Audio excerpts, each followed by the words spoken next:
Votre invité à présent dans la grande interview en direct sur Boursorama et sur YouTube, c'est Samy Charles, le chef économiste de la banque suisse Lombard-Odier, en duplex avec nous depuis Genève. Bonjour Samy. Bonjour David, Ça va? ça va fort bien vous? Très bien, content de vous retrouver. Juste avant, C'est là-bas. on parlait de l'inflation en France proche de zéro. La France, dont l'inflation est la plus faible de la zone euro, comment ça se fait encore une fois et qu'est-ce que ça traduit selon vous? Alors on a une inflation qui quand même retourne un petit peu à la normale partout dans la zone euro, donc c'est pas uniquement le cas de la France, c'est vrai que la France dénote un peu. Parce Elle qu'en bénéficie zone aussi euro, on de... est à 2% d'inflation. 2% en zone On, euro, on est 0, passé à 1,7 là ouais, à 7. aujourd'hui, donc on est passé sous la cible, hein, Ouais. ce qui montre quand même cette désinflation un petit peu continue. C'est vrai qu'elle est un peu plus prononcée en France qu'ailleurs. C'est lié à l'énergie, à des facteurs un peu idiosyncratiques, saisonniers, mais je ne crois pas que ça dénote d'une fragilité économique particulière. On est une zone euro qui finalement est dans une relativement bonne position en termes de cycle. Il y a de la croissance, elle n'est jamais très très élevée en zone euro, mais enfin elle se situe quand même au-dessus des 1%. C'est ce qu'on aura en 2025. Il n'y a pas de raison J'ai vu d'expecter. 1,5% de Oui, croissance en exactement. 2025. Par standard européen, c'est tout à fait honorable. On va dire la croissance moyenne potentielle aux États-Unis est plutôt un tout petit peu au-dessus de 2, mais en Europe, elle est entre 1 et 1,5. Donc, lorsqu'on fait 1,5 en 2025, on va dire, on est à un régime normal et il n'y a pas de raison d'attendre une croissance bien inférieure en 2026. Donc, encore une fois, le sentiment d'une zone euro qui est à peu près à l'équilibre, que ce soit en termes d'inflation, en termes de croissance ou finalement en termes de taux d'intérêt. Et donc, c'est ce qui justifie que ce jeudi, la BCE ne fasse rien et opte pour une nouvelle pause monétaire, taux de dépôt qui serait maintenu à 2%. Au final, c'est normal à vous écouter qu'elle adopte cette posture attentiste au vu des résultats et des performances économiques, croissance et Oui, inflation.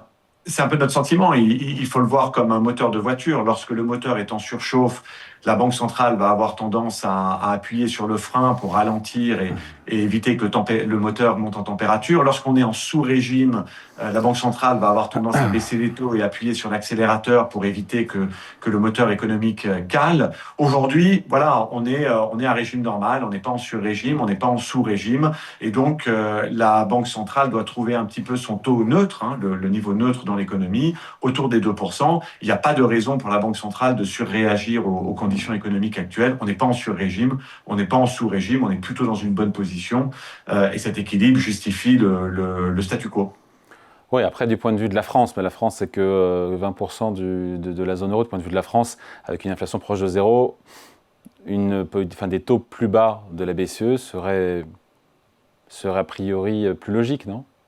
Oui, c'est très légitime ça, David. C'est vrai que la France donne un petit sentiment de sous-régime. Je ne pense pas que le sous-régime français soit extrême. Effectivement, des taux un tout petit peu plus bas pourraient aider, mais enfin, la France n'est pas non plus très très loin de l'équilibre. Mais voilà, c'est la réalité de l'Europe. L'Espagne, elle, est en pleine bourse, si vous me permettez l'expression. Donc, l'Espagne aurait besoin de taux un tout petit peu plus élevés. L'Allemagne aurait besoin de taux encore plus bas que la France, puisque l'Allemagne se réveille à peine de sa torpeur et de sa stagnation, mais il faut accepter cette réalité-là. C'est une moyenne et la BCE doit faire autant avec une Espagne qui surperforme qu'une Allemagne qui sous-performe. Mais au fond, on est quand même dans une situation qui convient plutôt à tout le monde. Et donc, a priori, il n'y aura aucun mouvement sur les taux directeurs de la BCE en 2026. C'est ce qui est attendu aujourd'hui par les investisseurs. Absolument, et c'est ce qu'on attend également. Le sentiment, c'est qu'il faut qu'il se passe quelque chose de drastique pour faire changer de point de vue la Banque centrale européenne. Il faudrait soit que l'inflation freine beaucoup plus brutalement, il faudrait peut-être que la croissance s'effondre, qu'il y ait des risques de récession qui L'inflation, reviennent. pardon, mais l'inflation aujourd'hui, elle est à 1,7. On est en dessous de l'objectif de la BCE qui est de 2% d'inflation. Oui, c'est vrai, mais Ce qui enfin, pourrait permettre un discours peut-être plus accommodant, je dis, de Christine Lagarde, en suggérant peut-être que les portes restent ouvertes et que si l'activité a besoin d'être soutenue, ou l'économie européenne a besoin d'être soutenue, et ben que la BCE serait là. On peut imaginer un ton plus accommodant parce que l'inflation reflue un petit peu. oui, ce serait légitime en tout cas de voir les risques comme étant équilibrés, c'est-à-dire les risques à la croissance ou les risques liés à l'inflation. Il y a effectivement cette possibilité. Et c'est ce que fait d'ailleurs très bien Christine Lagarde, c'est de garder toutes ces options ouvertes et de dire que la BCE réagira aux grands changements de cycliques qui qui pourrait affecter la zone. Mais aujourd'hui, finalement, il n'y a pas tellement de grands changements, hein. Encore une fois, on est au point neutre, à vitesse constante. Il n'y a pas de sentiment très fort de surchauffe ni de sous-régime. Donc, il n'y a pas de raison d'agir. Mais enfin, encore une fois, il faut garder toutes ces options ouvertes. Si les choses venaient à changer dans les trimestres qui viennent, la BCE réagirait. Mais enfin, aujourd'hui, pourquoi surréagir à une situation qui paraît assez normale? Est-ce qu'elle pourrait, Christine Lagarde ou la BCE, faire un commentaire sur l'évolution de l'euro qui est reparti à la hausse en ce début d'année face au dollar? On est remonté jusqu'à 1,20, là on doit être à 1,18, je parle sous votre contrôle, en parité euro-dollar, parce que l'euro qui continue de progresser, ça ne fera pas les affaires de la BCE, ça, hein.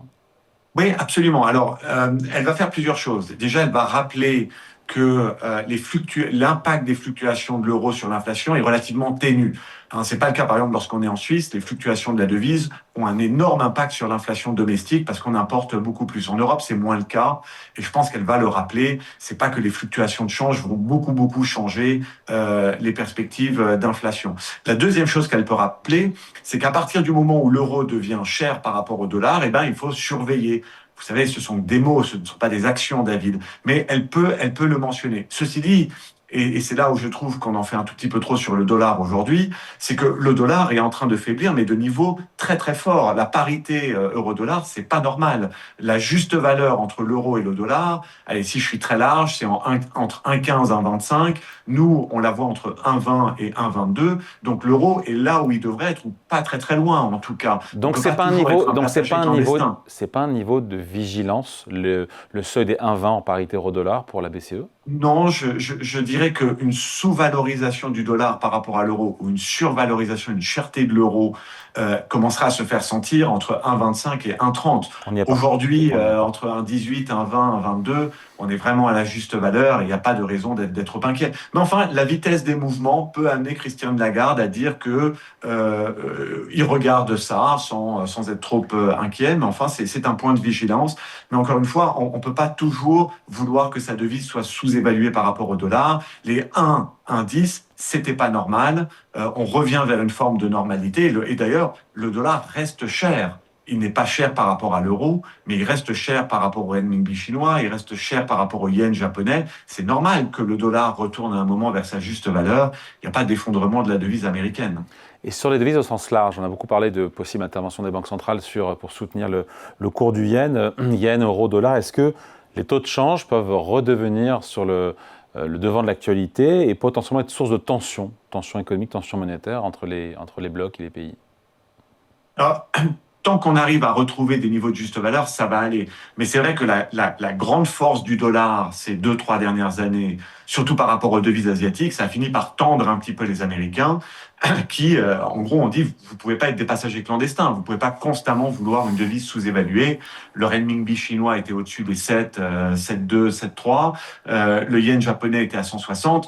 Les niveaux normaux, ce serait plutôt 135 sur le yen et peut-être 6,7, 6,8 sur le renminbi chinois. Donc, on voit quand même que ces devises asiatiques restent sous-évaluées. C'est normal que ça tende un peu les Américains au bout d'un moment. Et donc, on peut imaginer que petit à petit, ces taux de change reviennent quand même un peu plus proches de zones qui soient moins défavorables aux Américains. Samy, il faut qu'on parle de l'or, ce qui se passe sur l'or. Honnêtement, les mouvements qu'on a vus depuis jeudi sont dingues. On est monté de manière totalement ascensionnelle, jusqu'à 5 600 $ l'once. En quelques heures, on est descendu à 4 600 $, c'est une baisse de 25%, enfin, c'est une violence jamais vue. Et depuis, on est remonté quasiment un petit peu en dessous des 5 100 $ l'once. Donc après le mini-crack, le rebond quand même qui est très puissant, comment vous l'interprétez? Comment vous l'expliquez? Comment on le justifie a posteriori? Et qu'est-ce que ça nous dit? Alors, on a des fondamentaux de l'or qui n'ont pas bougé. Rien n'a changé. On est toujours dans un mouvement très structurel qui est favorable à l'or, simplement parce que les Chinois continuent d'accumuler énormément de dollars lorsqu'ils exportent aux États-Unis. Ça reste leur principal marché d'exportation. Ils reçoivent 450 milliards de dollars frais tous les ans. Qu'est-ce que vous voulez qu'ils en fassent? Ils ne peuvent pas acheter des euros, des francs suisses ou racheter leur propre devise parce qu'ils ont peur d'une grande réévaluation. Donc, ils continueront d'accumuler de l'or, qui est une manière, encore une fois, de recycler leur dollar. En revanche, ce qui s'est passé depuis le début de l'année a été une exagération. David, vous avez raison de le mentionner. Je pense que c'est une prime de risque qui a fini par se construire un petit peu sur les risques iraniens, la crainte que voilà, il y ait ces tensions géopolitiques qui émergent. On a le prix du pétrole qui est monté au-dessus des $70, l'or qui a été à 5600 comme vous l'avez dit. Et puis quand les Américains et les Iraniens se sont mis autour de la table et que il y a une forme de désescalade par rapport à cette crise géopolitique moyen-orientale. Oui, sauf que, eh bien, sauf que dans les dernières heures, il y a un drone apparemment iranien qui s'approche un peu trop d'un navire américain qui s'est fait shooter. Donc, et d'ailleurs, oui, c'est ce et c'est pas fini. On sent que les négociations sont très compliquées autour de la table. À mon avis, ces questions de drones, etc., c'est aussi des signaux qui sont envoyés dans la négociation. Mais enfin, la négociation n'est pas rompue pour l'instant. Et je pense qu'à partir du moment où on a senti qu'il y avait une forme de désescalade, en tout cas que les partis les partis se réunissaient autour de la table et la volonté américaine de changer de régime était peut-être un peu moins pressante, et ben on a perdu cette prime de risque. J'entends. L'or est revenu à des niveaux plus normaux. J'entends, mais le passage de 5600, encore une fois, à 4600 $, pardon, mais plus de 25% de baisse en quelques heures. Qui a vendu? Parce que j'ai entendu parler des firmes de trading à haute fréquence, les hedge funds, on ne sait pas s'ils ont subi, ils ont accentué ce chaos. Moi, j'aimerais comprendre pourquoi on est passé de 5600 $ à 4600 en quelques heures, pour finalement revenir à 5100.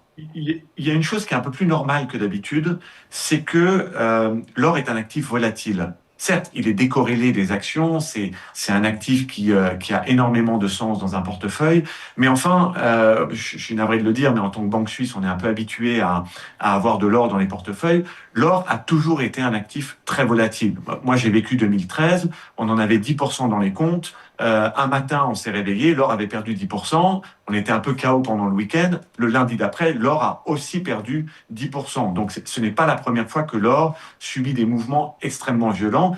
Ça a la même volatilité que les actions comme actifs, même s'il y a de la décorrélation entre les deux.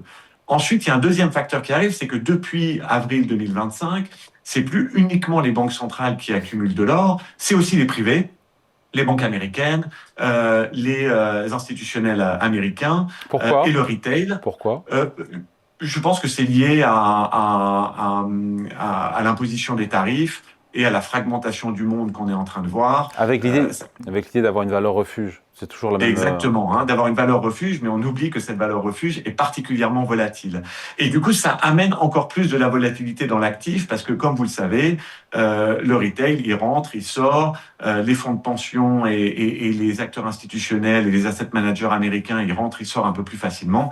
Donc ça ramène de cette volatilité. Mais encore une fois, c'est méconnaître l'or et le rôle de l'or dans un portefeuille que d'oublier que c'est un actif qui a quand même une grande volatilité. Donc on pourrait se taper d'autres mini-cracks, des flash cracks, et encore une fois, sur l'or avec 20% de baisse sur 2 jours.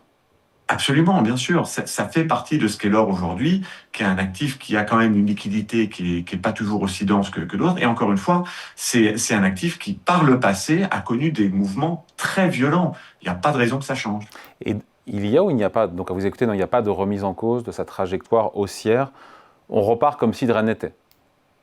Disons qu'on a gommé une prime de risque un petit peu excessive qui, je pense, était liée quand même à la tension liée à cette confrontation Iran-Amérique. Mais à partir du moment où voilà, on met ça de côté, on revient un petit peu à ce rouleau compresseur qui est l'accumulation d'or par les banques centrales émergentes et particulièrement par la Banque centrale chinoise.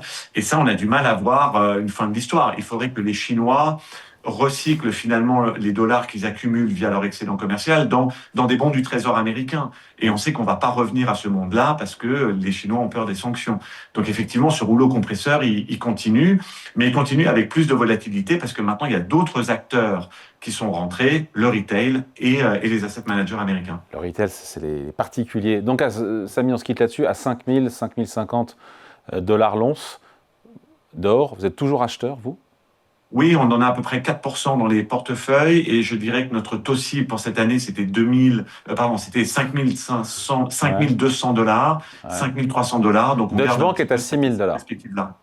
Pardon ? Deutsche Bank est à 6000 $. l'objectif. Ils vont réviser ça à la baisse après la hausse récente. Bon, merci beaucoup. Entretien donc avec Samy Charles, chef économiste de Lombardodi en duplex avec nous depuis Genève. Merci Samy, à bientôt. À bientôt, merci.